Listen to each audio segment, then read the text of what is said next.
Hey, what's going on, everybody? It's BDF44 coming at you in another video. So, unfortunately, more health and safety protocol information for us all. I, honest to God, thought the Lakers were playing Dallas tonight, and I've been telling everybody the Lakers played Dallas tonight. I could have swore it said Tuesday, but it is actually Wednesday, so forgive me, everyone, for giving you all crappy information. Thank God I'm not a journalist. I'd suck at it. But either way, I am somebody very passionate about the sport, and I'm paying attention to all of the nonsense going on with health and safety protocol. Unfortunately, the Lakers are down 3 players to health and safety, and they are Dwight Howard, Malik Monk, and of course THT was announced earlier. Did a video on that.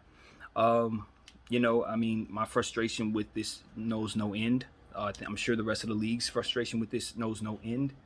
Fortunately enough, there is an opportunity in these cases for guys to submit to a negative test in 24 hours to maintain their eligibility.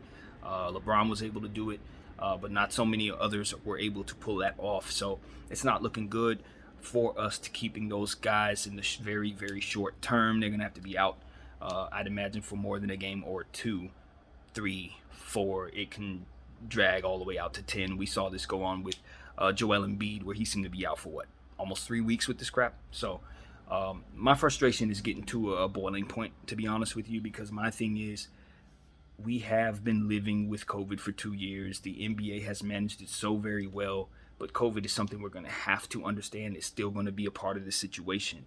If the NBA is going to operate, they're going to have to understand that it's very difficult to operate when you operate this way. In and out of the lineups, stop and start. That begets more injuries. That begets guys getting out of shape. That begets more and more imbalanced seeding for teams that are not as good, who are going to be in certain positions because they have just made it because they were healthy. We saw a lot of that last year, and I think we crowned a worthy champion, but I think some of it was scared by the fact that guys were hit with the health and safety protocol. I do blame Dennis Schroeder's poor play in the playoffs, which ultimately led to his financial decline in terms of his contract, specifically his contract we're talking about.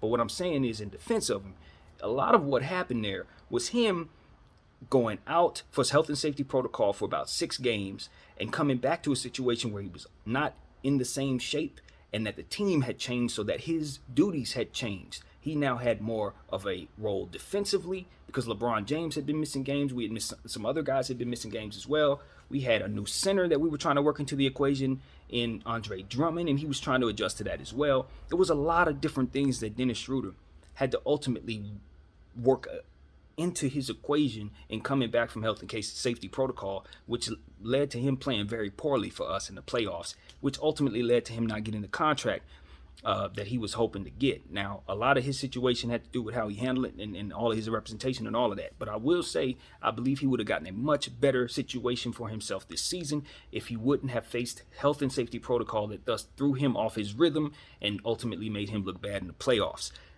That is what I saw. Now, if he didn't see it that way, I'm more than welcome to being wrong, because that's his situation. But for me, that's exactly what I saw. He was playing pretty damn good leading up into that point of situation when they got him up out of there with that health and safety protocol.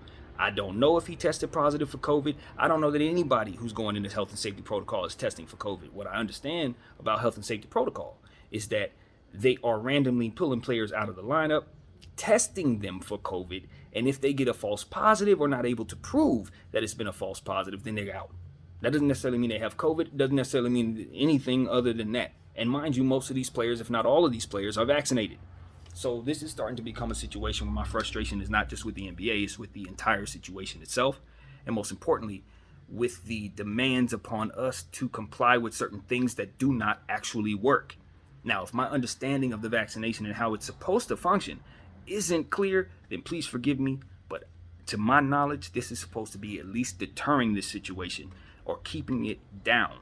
They are bullying toward making sure everybody has this thing in their system, right? Everybody has to have it, but yet it is not keeping us from having these situations to continue to ruin circumstances within our lives. And the frustration for me is just reaching a boiling point. I don't know how you all feel, but here we are where I'm honestly asking, should the NBA just go ahead and cancel the season? Like, I'm honestly thinking that.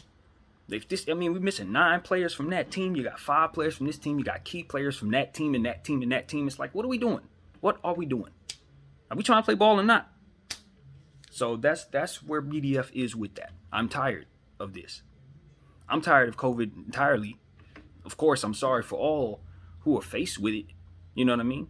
But at the same time, I'm like, I'm tired of how we're handling it. You know, just in general. So that's where my whole little venting session there. But all in all, this is a situation where the Lakers are going to be adjusting to that. They will handle it as they do. They're all professionals.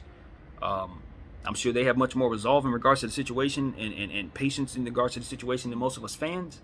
But at this point, I feel like the NBA is asking everyone to be patient with them, and we're trying.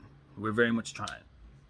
That's where I'm at with that. We're very much trying to be patient with you, and we'll continue to support the product. I'm not going anywhere, but I do sense that there is something better that maybe we can formulate in the near future to make it so that games and seasons structure out better while this is a process.